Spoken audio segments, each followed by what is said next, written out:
the Carlton Street Bridge is situated at a crucial point in the whole stretch of the park between Brookline Avenue and really Route 9, because there was that whole question of having access to the park from the Brookline side across the what was the Boston and Albany Railroad and then becomes the T.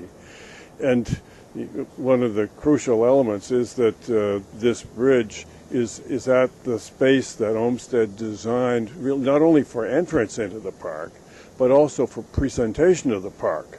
It's at the widest section of the re-sculpted Muddy River stream that he developed and reworked, and also in view of the two islands that he added to the whole streamway, so that that combined with the way that the walks flow and the special plantings that he had so he walked up from the end of the bridge, and then there was heavy planting right in front to kind of set off the view beyond. It made it the entrance point and presentation point for the Muddy River improvement from the Brookline side all the way along that stretch where the railroad and now the T was right next to the park.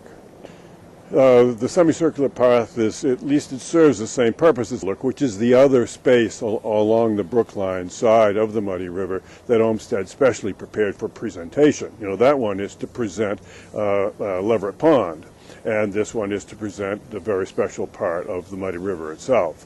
And the planting plans for this area are most interesting because of the way that the path flows up to the entrance to the bridge and back down again. And there's a very complex kind of planting system proposed and presumably carried out right at this point, unlike anything else along this whole section of the Muddy River.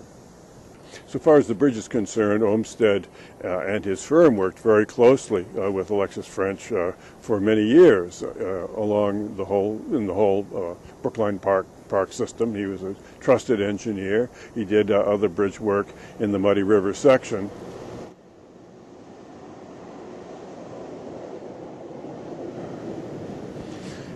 And the bridge, well, the bridge is not kind of, it's not park-like, but there are very few instances in Olmsted's parks where you have an entrance to a park over a railroad.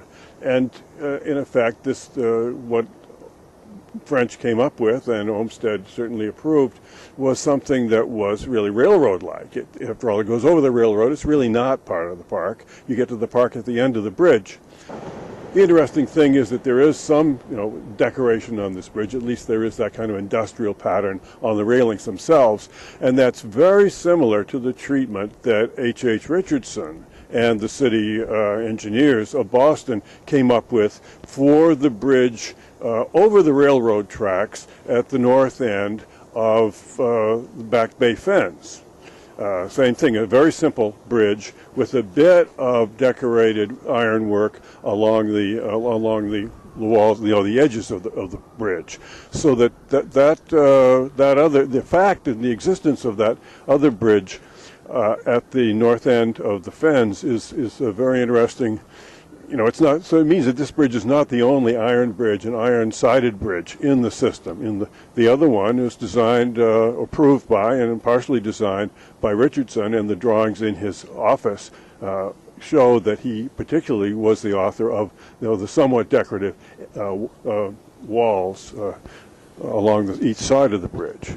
So the two bridges that went over the B&A Railroad along this stretch, one at the end of the Fens and the one here, both have a rather similar character. One for which Richardson is responsible as the architect, and so far as I know, this one French are being responsible for.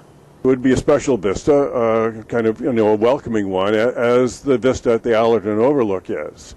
And after all, the access to the park from Brookline was a crucial element of that overall concept that Olmsted had, that the whole riverway and the whole Emerald Necklace was going to be a facility held in common by Boston and other towns, particularly Brookline, and benefit them all. So that these two entrances from Brookline and the Brookline side were crucially important for access from Brookline.